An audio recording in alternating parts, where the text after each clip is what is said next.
When making a diagnosis of depression, there are a wide range of symptoms that may be present. मुख्तलिफ तरह के symptoms हैं जो मौजूद होने चाहिए. These symptoms can generally be categorized into 4 categories: mood, behavioral, cognitive and physical symptoms. In symptoms की 4 categories बनाई गई हैं. उनमें एक मूड है, दूसरा बिहेवियर है, तीसरा कॉग्निटिव और चौथा फिजिकल सिम्टम्स. ये 4 तरह के सिम्टम्स, यानी कि जब आप डिप्रेशन के सिम्टम्स देखने जाते हैं तो उनकी 4 कैटेगरीज मिलती हैं. यानी कि आपको मूड के डिसऑर्डर, मूड का सिम्टम भी मिलेगा, बिहेवियर का सिम्टम भी मिलेगा, कॉग्निटिव सिम्टम भी मिलेगा और फिजिकल सिम्टम भी मिलेगा जब आप इसके सिम्टम्स को देखने जाते हैं. मूड का सिम्टम क्या होता है, इसको देख लेते हैं. यानी कि मूड से उसकी क्या मुराद है. What basically is trying to say about mood symptoms, वो देख लेते हैं. While clinical depression can vary in its presentation among individual, ये वेरी कर सकता है. Most if not all individuals with depression will report significant mood disturbance. वो कहता है कि जो डिप्रेशन के सिम्टम है ना, वो उनका एक सिम्टम्स में से एक सिम्टम ये भी है कि मूड डिस्टर्बेंसेस आपको देखने को मिलती हैं. Such as depressed mood for most of the day, ज्यादा दिन का ज्यादा वक्त डिप्रेस रहना, उदास रहना, और फीलिंग ऑफ एनहेडोनिया होना, विच is the loss of interest, यानी कि इंटरेस्ट नहीं रहता. 2 चीजें होती हैं, एक तो ये कि उसका उदास रहता है वो, दूसरा किसी चीज में इंटरेस्ट नहीं लेता, जिसको एनहेडोनिया भी बोला जाता है. इन प्रीवियसली इंटरेस्टिंग एक्टिविटीज, उन एक्टिविटीज में जिसको वो पहले बड़े इंटरेस्ट के साथ किया करता था, बहुत इंटरेस्ट लेता था, क्योंकि जब डिप्रेशन आया तो उसका मूड चेंज हो गया, उसने वो इंटरेस्ट लेना ही छोड़ दिया. एक चीज तो ये होगी, ये मूड से रिलेटेड इसके सिम्टम हो गए. बिहेवियर से रिलेटेड सिम्टम डिप्रेशन के क्या होते हैं. Behavioural issues such as decreased physical activity and reduced productivity. वो डल हो जाता है डिप्रेशन जब आता है ना, यानी कि वो फिजिकल एक्टिविटी छोड़ देता है, कम हो जाती है, प्रोडक्टिविटी भी रिड्यूस हो जाती है. ये उसके बिहेवियरल सिम्टम्स होंगे. Both at home at work, यानी कि घर में भी ऐसे ही रहेगा, वर्क पे भी ऐसे रहेगा. Are often observed in the individual with depression, depression में ये देखने को मिलते हैं. This is typically where a disruption in daily functioning occurs as individual with depressive disorder. वो कहता है कि जब ये वाले सिम्टम्स आते हैं कि डिप्रेशन होता है तो उसकी जो डेली रूटीन होती है, लाइफ होती है, उसकी जो जॉब्स होती हैं या उसके जो काम होते हैं, सारे क्या हो जाते हैं, डिस्टर्ब हो जाते हैं, वो मेंटेन नहीं कर पाता उनको. ये बिहेवियरल सिम्टम्स हैं. कॉग्निटिव सिम्टम क्या होंगे. It should not come as a surprise that there is a serious disruption in cognitions as individuals with depressive disorder typically hold a negative view of themselves. यहां पर उसमें negativity भी आ जाएगी. यहां पर कॉग्निटिव सिम्टम्स इन्वॉल्व हो गए, यानी कि उनमें आपको नेगेटिविटी भी देखने को मिलती है. वो अपने आप के बारे में नेगेटिव हो जाते हैं, अपने आप के बारे में भी और अपने आसपास की जो दुनिया या इन्वायरमेंट उससे रिलेटेड भी वो नेगेटिव हो जाते हैं जब कॉग्निटिव सिम्टम्स की बात करते हैं डिप्रेशन के अंदर. They are quick to blame themselves when things go wrong. जब भी कुछ गलत होता है तो वो उसको मतलब कि खुद पे उसका इल्जाम लगा देते हैं कि ये हमारी वजह से हुआ है. ठीक है. उसके बाद rarely take credit when they experience positive achievements. अगर वो कुछ अच्छा भी कर लेंगे तो वो उसका क्रेडिट खुद नहीं लेंगे, यानी कि वो ये समझते नहीं कि ये हमने किया है, वो नेगेटिव हो जाते हैं ना. Individuals with depressive disorder often feel worthless feel करते हैं, which creates a negative feedback loop by reinforcing their overall depressed mood. और जब चूंकि वो वर्थलेस फील करते हैं तो ये एक रीइंफोर्समेंट के तौर पर कॉग्निटिवली, मेंटली तौर पर ये चीज जो है ना, वर्थलेस फील करना मेंटली तौर पर ही एक रीइंफोर्समेंट के तौर पर काम करेगा. किसके लिए रीइंफोर्समेंट होगी. डिप्रेस्ड मूड के लिए, यानी कि वो मजीद डिप्रेस हो जाएगा जब वो वर्थलेस फील करेगा. Individuals with depressive disorder also report difficulty concentrating on task. Concentrate नहीं कर पाते, ये भी आपका कॉग्निशन के अंदर ही आता है. As they are easily distracted from outside stimuli, वो इजीली डिस्ट्रैक्ट हो जाते हैं. This assertion is supported by research that has found individual with depression perform worse than those without depression on task और memory, attention and reasoning. Research ने ये बात साबित की है कि वो लोग जिनको डिप्रेशन होता है वो लोग अच्छा परफॉर्म नहीं कर पाते मेमोरी पर, अटेंशन पर और रीजनिंग पर उन लोगों के मुकाबले में जिनको डिप्रेशन नहीं है. यानी कि जिनको डिप्रेशन नहीं है वो अच्छा परफॉर्म कर लेते हैं, जिनको डिप्रेशन हो जाता है वो अच्छा परफॉर्म नहीं कर पाते मेमोरी, अटेंशन और रीजनिंग के टास्क के अंदर. तो ये भी एक बेसिकली वो आपको सबूत देना चाह रहे हैं कि किस तरह से हम कॉग्निटिवली इफेक्ट होते हैं डिप्रेशन के अंदर. Finally thoughts of suicide and self harm do occasionally occur in those with depressive disorder. और इसके अंदर एक और इंपॉर्टेंट सिम्टम है कि सुसाइडल थॉट्स भी आती हैं बंदे को, सेल्फ हार्म के थॉट्स भी आती हैं बंदे को जो डिप्रेशन का शिकार होता है, और समटाइम वो करता भी है, सुसाइड करने की कोशिश भी करता है. आपने देखा होगा कि अब जरा रेशो उठा के देखें, जब हम प्रेवलेंस की बात करेंगे ना तो वहां पर देखेंगे कि कितने परसेंट लोग जो है खुदकुशी की वजह से मरते, डिप्रेशन हुआ उस वजह से खुदकुशी कर ली उन्होंने। तो सुसाइड भी दुनिया के अंदर बहुत ज्यादा होती है डिप्रेशन की वजह से। आपने अक्सर देखा होगा कि घरेलू हालात से तंग आकर, अपने हालात से तंग आकर, पर्सनल लाइफ की इश्यूज की वजह से उनका स्ट्रेस बर्दाश्त नहीं कर सका तो उसने डेथ खुदकुशी कर ली। तो वो बेसिकली डिप्रेशन की वजह से ही होता है ज्यादातर। डिप्रेशन में चले जाते हैं लोग अगर उनको कोई संभालने वाला ना हो, खास तौर पर उनके जो करीबी रिश्तेदार होते हैं, तो फिर वो सुसाइडल थॉट्स आती हैं उसको, तो वो फिर उन पर अमल कर जाता है, बजाय इसके कि उनको कंट्रोल करे उन पर अमल कर जाता है।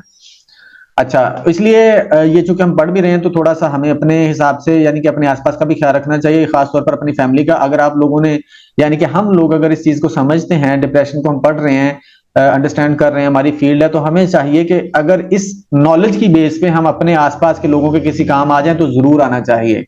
आपके आसपास अपने घर के अंदर, सबसे पहले तो अपने घर के अंदर देखें ना, अगर ऐसी किसी कैफियत में कोई है आपका मेंबर, फैमिली मेंबर, तो उसको आप अच्छे से उसको क्या सपोर्ट प्रोवाइड करें। ठीक है, जब आप किसी को वो कहते हैं मॉरल सपोर्ट, जिसको कहते हैं मॉरल सपोर्ट, जब किसी को प्रोवाइड कर देते हैं ना, एक वो कहते हैं ना कि हमदर्दी के दो बोल ही बोल देते हैं ना, तो बंदा बहुत सारी जो मसाइल है उनसे लड़ने के काबिल हो जाता है, उसको ताकत मिल जाती है, पावर मिल जाती है। एक छोटी सी मिसाल देता हूँ, शायद आपने भी एक्सपीरियंस किया हो। अगर एक बाप, बड़ा भाई या वालदा यानी कि मदर, अगर आपको ये बोल देना कि पुत्र टेंशन नहीं लेनी किसी भी चीज की, जिंदगी में कभी भी कोई प्रॉब्लम आए तो तेरा बाप, तेरा भाई, तेरी माँ तेरे पीछे खड़े हुए हैं, ठीक है, टेंशन नहीं लेनी, अगर किसी तरह का भी मसला आए तो हौसले के साथ चलना है। अब ये वाली बात, अच्छा ये वाली बात ने प्रैक्टिकली तो कुछ नहीं कर देना ना, यानी कि मैदान में जाके तो नहीं कुछ कर देना, लेकिन इसका इसका इसकी जो इम्पैक्ट है या इसका जो पावर है ना, इसका जो असर है वो इतना ज्यादा होता है कि वो जिंदगी की बड़ी बड़ी जंगें हैं जो अकेला लड़ जाता है वो बच्चा। सॉरी, जिसको मतलब कि ये हौसला दिया जाता है। अगर बाप ये बोल दे या बड़ा भाई बोल दे कि पुत्र टेंशन नहीं लेनी, तेरे पीछे मैं खड़ा हूं किसी भी तरह के मसाइल में ना, मतलब ये होता है कि उसको बताया, उसको बेसिकली ये कहना चाह रहे होते हैं कि जिंदगी की मुश्किलात में खुद, मुश्किलात के अंदर या प्रॉब्लम्स के अंदर खुद को अकेला नहीं समझना, हम आपके साथ हैं। तो बस अगर अब बहुत दफा ऐसा होता है कि वो आपसे हेल्प नहीं ले रहा होता, मांग नहीं रहा होता, वो खुद ही इसी हौसले पर या इसी बुनियाद पर या इसी बेस पर कि आप लोगों ने उसको बोला हुआ है कि हम आपके साथ हैं, तो इसी हौसले के साथ वो खुद ही बहुत सारे मसाइल से निकल जाता है। तो ये वाली चीज है कि अगर आप किसी को जस्ट मॉरल सपोर्ट भी दे देना तो बहुत सारे मसाइल को वो खुद ही हल करने के काबिल हो जाता है। असल इशू ये है कि हम किसी को मॉरल सपोर्ट भी नहीं दे पाते, खास तौर पर वो फैमिलीज जो अनएजुकेटेड होती हैं, खास तौर पर पेरेंट्स जिनको पता नहीं होता कि इस तरह की चीजों का कितना बड़ा इंपैक्ट होता है बच्चे पर या आसपास के लोगों पर, यानी कि जो वो इंडिविजुअल जो इससे गुजर रहा होता है। तो आप लोग कोशिश किया करें, आपके आसपास अगर ऐसा कोई इंडिविजुअल हो तो एटलीस्ट उसको मॉरल सपोर्ट तो दे देना। आप उसको ये तो समझा दें कि यार जिंदगी के जो जंगें हैं खुद ही लड़नी पड़ती हैं, जिंदगी के मसाइल से खुद ही निपटना पड़ता है। ठीक है, जब आप काउंसलिंग करेंगे तो भी आपने इसी तरह से उनको समझाना है, थेरेपी के अंदर भी आप उनकी कॉग्निटिव थेरेपी इसी तरह से कर रहे होते हैं, उनको समझा रहे होते हैं। डिप्रेशन के अंदर नेगेटिव की बजाय उसको पॉजिटिव सोचना सिखाते हैं आप लोग। जी जी, ऐसा ही होता है नताशा, बहुत सारी एजुकेटेड फैमिलीज भी ये नहीं दे पाती उनको बेसिकली। मुझे पता क्या, मुझे ये लगता है कि इसके पीछे लॉजिक पता क्या है, उनको रियलाइजेशन ही नहीं होती कि यार इसका कितना बड़ा हमें लॉस हो रहा है और हो सकता है अगर हम किसी को मॉरल सपोर्ट नहीं देते ना। खास तौर पर अपने बच्चे को जो डिप्रेशन में है उसको भी अगर मॉरल सपोर्ट नहीं देते तो आपको अंदाजा भी नहीं है वो आप बच्चे को कितना तबाह कर रहे हैं।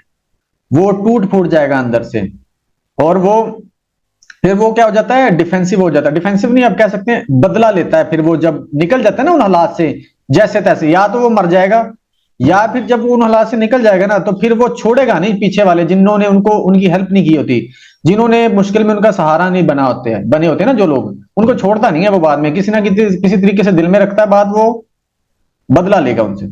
तो नहीं नहीं, ये गलत बात है ना, बच्चे को जिंदगी के दौड़ में दौड़ने दें, खुद ही अकेले को उसको बस ये मॉरल सपोर्ट प्रोवाइड कर दें कि यार कभी कोई मसला हो तो परेशान नहीं होना, खुद पे नहीं बस बर्दाश्त करते रहना, हमसे शेयर कर लेना, इतना ही काफी होता है। बाकी अगर बच्चे को बांध के भी रखेंगे तो वो कैसे सीखेगा जिंदगी की जंगों को लड़ने में, स्ट्रेस को बर्दाश्त करने में, मुश्किलात से निकलना कैसे सीखेगा? वो नहीं सीखेगा ना। अगर आप उसको मैदान में नहीं छोड़ेंगे, आपने एक बच्चे को तैराकी सिखानी है, स्विम करना सिखाना है, तो आप उसको भाई जब तक उसको तालाब में नहीं फेंकेंगे, स्विमिंग पूल में नहीं फेंकेंगे, कैसे सीखेगा वो? आप ये बोल अगर यही सोचते रहोगे कि यार आप डूब जाओगे तो फिर सिखा लिया आपने उसको स्विमिंग। तो ये सोचना चाहिए आप लोगों को, आप लोग बल्कि हम लोगों पर रिस्पॉन्सिबिलिटी है कि अगर अल्लाह ताला ने हमें इस फील्ड में भेजी दी है हम ये चीजें पढ़ रहे हैं, हमें इनके नुकसानात का, इम्पैक्ट का पता है, इन्फ्लुएंस का पता है, इफेक्ट का पता है, तो हमें एजुकेट करना है, हमारी रिस्पॉन्सिबिलिटी है। वो कोटेशन है ना कि अगर आपको रास्ता मालूम है ना, तो अब आपकी ये रिस्पॉन्सिबिलिटी है कि जिन लोगों को रास्ता नहीं मालूम उनको रास्ता आपने बताना है। क्यों? क्योंकि कुदरत ने आपको ये बता दिया है, अब ऑटोमेटिकली आप पर रिस्पॉन्सिबिलिटी बन जाएगी कि आप दूसरों को बताएं। तो आप अपने तौर पर जितना रोल प्ले कर सकते हैं किया करें बस। अच्छा, उसके बाद फिजिकल सिम्टम की बात कर लेते हैं। Changes in sleep patterns are common in those experiencing depression with reports of both hypomania, hypersomnia और इंसोमनिया। ये स्लीप डिसऑर्डर्स भी उनको देखने को मिलते हैं, यानी कि या तो वो बहुत ज्यादा सोते हैं या वो नहीं सोते। Hyper hypersomnia or excessive sleeping, यानी कि ज्यादा सोना। हाइपरसोमनिया का मतलब होता है ज्यादा सोना, जिसमें बहुत ज्यादा सोता है बंदा। Often impacts an individual's daily functioning as they spend majority of their time sleeping as opposed to the participating in daily activities. Physical symptoms की बात करें, चूंकि वो बहुत ज्यादा सोता रहेगा तो उस वजह से वो फिजिकली एक्टिव नहीं रह पाएगा, अपनी डेली लाइफ के जो काम नहीं कर पाएगा। Reports of insomnia are also frequent and can occur at various points throughout the night to include. इसमें ये होता है कि वो कहते हैं कि वो सो नहीं पाता, रात का ज्यादा हिस्सा क्या करता है, जागने में गुजार देता है और सुबह जल्दी उठ जाता है। ठीक है, ये इंसोम्निया के अंदर होगा। Although it is unclear whether symptoms of fatigue और loss of energy are related to insomnia issues, the fact that those experiencing hypersomnia also report symptoms of fatigue and suggests that these symptoms are a component of the disorder rather than a secondary symptom of sleeping disturbance. अब वो कहते हैं कि hypersomnia, insomnia तो वो करेगा ही करेगा experience, लेकिन उसके साथ साथ फटीग का भी जो होता है ना सिम्टम, वो भी वो करते हैं, यानी कि लॉस ऑफ एनर्जी, जिसके अंदर बंदा सुस्त हो जाता है, कोई काम करने को दिल नहीं करता, काम भी नहीं किया, थकावट फील करना, ये वाली चीजें भी वो कहता फील करता है जब इंसोम्निया होता है, हाइपरसोमनिया होता है। आपने कभी देखा होगा, ज्यादा सो जाए ना, आप ज्यादा ही सो जाए तो आप सही काम हो ही नहीं पा रहा होता रूटीन से ज्यादा। एडिशनल फिजिकल सिम्टम, और इसी तरह से जब हम कम भी सोते हैं तो उस वक्त भी हम डिस्टर्ब होते हैं। अच्छा, additional physical symptom such as change in weight और ईटिंग बिहेवियर्स।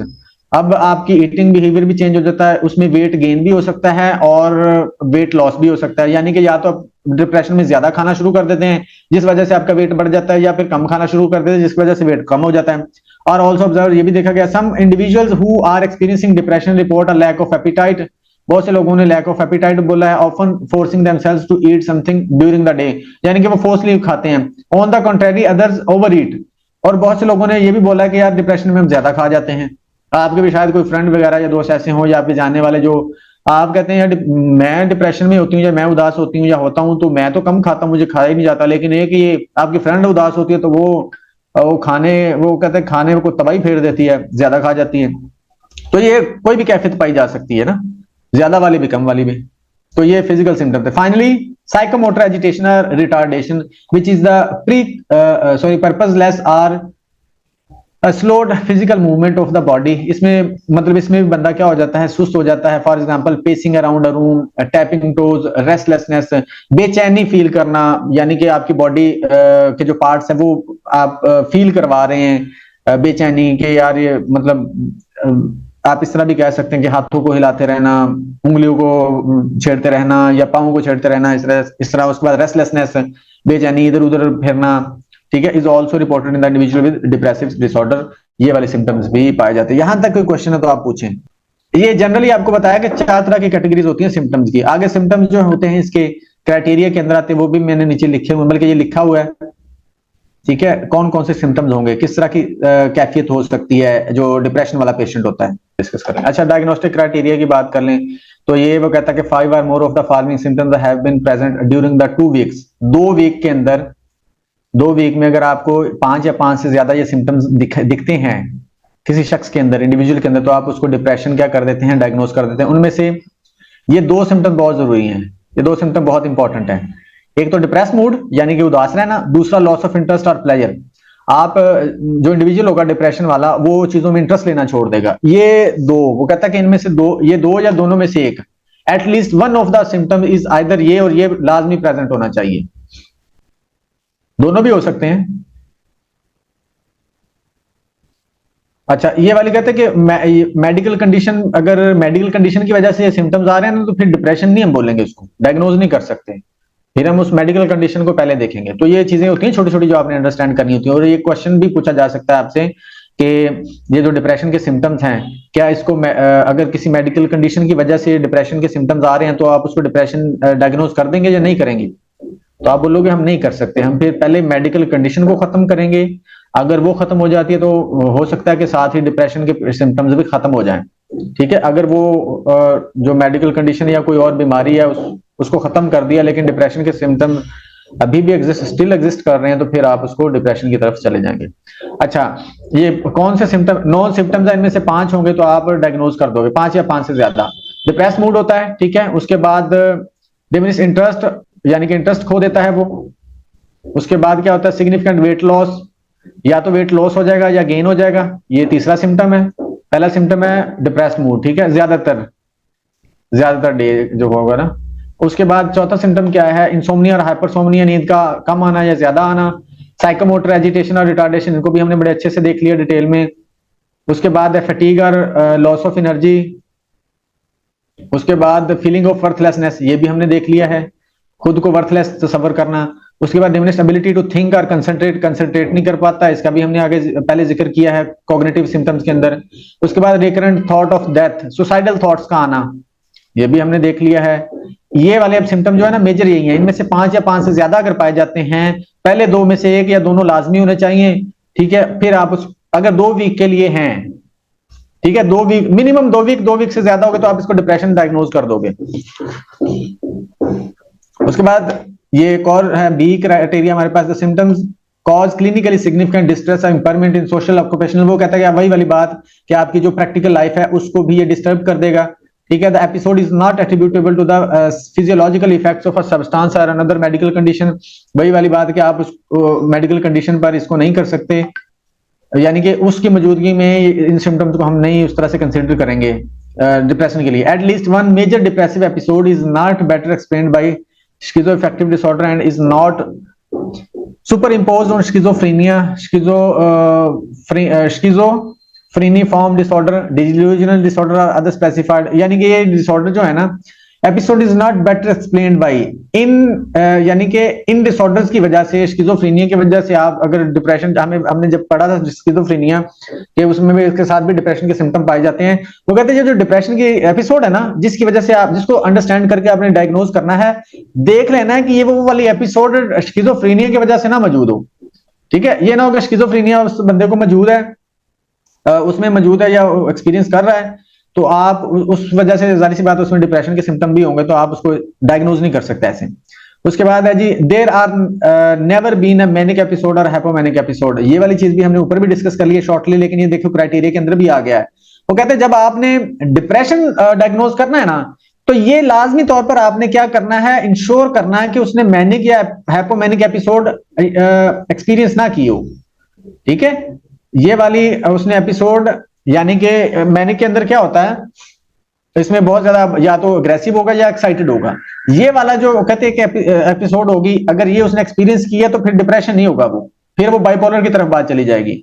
डिप्रेशन डायग्नोज करना है तो ये वाली दोनों की गैर मौजूदगी जरूरी है, यानी कि मौजूद नहीं होनी चाहिए। उसके बाद according to the DSM-5 in order to meet criteria for diagnosis of major, ये मैंने बता दिया कि कैसे इसको हम कर सकते हैं, ठीक है। उसके बाद for diagnosis of persistent depressive disorder, अगर परसिस्टेंट को आपने करना है, मेजर डिप्रेशन का तो हमने देख लेना 2 वीक्स के लिए सिम्टम मौजूद होने चाहिए। परसिस्टेंट का भी हमने ऊपर देखा था, इसके लिए क्या, मेजर जो डिप्रेशन है इसके सिम्टम सेम यही सिम्टम्स होने चाहिए, लेकिन 2 साल तक रहेंगे वो। Individual must experience a depressed mood for most of the day for at least 2 years, 2 साल के लिए। This feeling of a depressed mood is also accompanied by 2 or more of the previously discussed symptoms. The individual may experience a temporary relief of symptoms। एक और चीज important यहां पर जो डिस्थेमिया, जिसको परसिस्टेंट डिप्रेसिव डिसऑर्डर बोलते हैं, इसके अंदर एक और चीज कि इसमें ना रिमिशन ऑफ सिम्टम्स भी होती है। रिमिशन ऑफ सिम्टम्स का मतलब 2 महीने सिम्टम्स, यानी कि समटाइम ऐसा होगा परसिस्टेंट डिप्रेसिव डिसऑर्डर के अंदर, ज्यादातर समटाइम ऐसा होगा कि उसको ना कुछ अरसे के लिए जो सिम्टम्स हैं वो गायब हो जाएंगी, कुछ अरसे के लिए सिम्टम्स गायब हो जाएंगे, उसके बाद फिर दोबारा से आ जाएंगे। तो ये जो डिस्थेमिया या परसिस्टेंट डिप्रेसिव डिसऑर्डर, उसके अंदर ये चीज भी पाई जाती है। ये नहीं कि आपने इसको एक दफा डायग्नोज कर दिया, उसके बाद कुछ अरसे के बाद वो सिम्टम्स उसके खुद में खुद गायब हो जाएं तो आप बोलेंगे वो ठीक हो गया, नहीं। वो फिर ये परसिस्टेंट डिप्रेसिव डिसऑर्डर ये है कि वो फिर लॉन्ग टर्म चलेगा, बस वो कुछ अरसे के लिए उसको रिलीफ मिलता है। तो ये रिलीफ वो कहते हैं कि 2 महीने से ज्यादा नहीं होगा, ठीक है। अगर तो 2 महीने से ज्यादा है तो फिर तो आप समझ लें कि वो ठीक हो चुका है। अगर 2 महीने से कम है, 2 महीने के बाद वो आप 2 महीने देखेंगे एटलीस्ट, 2 महीने एटलीस्ट उसको देखेंगे। 2 महीने के बाद देखें डिप्रेशन के सिम्टम दोबारा आ रहे हैं या नहीं आ रहे। अगर तो आ गए हैं तो फिर वो परसिस्टेंट डिप्रेसिव डिसऑर्डर की तरफ चली जाएगी बात। अगर ना नहीं आ रहे तो इसका मतलब अब वो ठीक हो चुका होगा। तो ये छोटी छोटी चीजें हैं कॉन्सेप्चुअल, जिनका आपको पता होना चाहिए।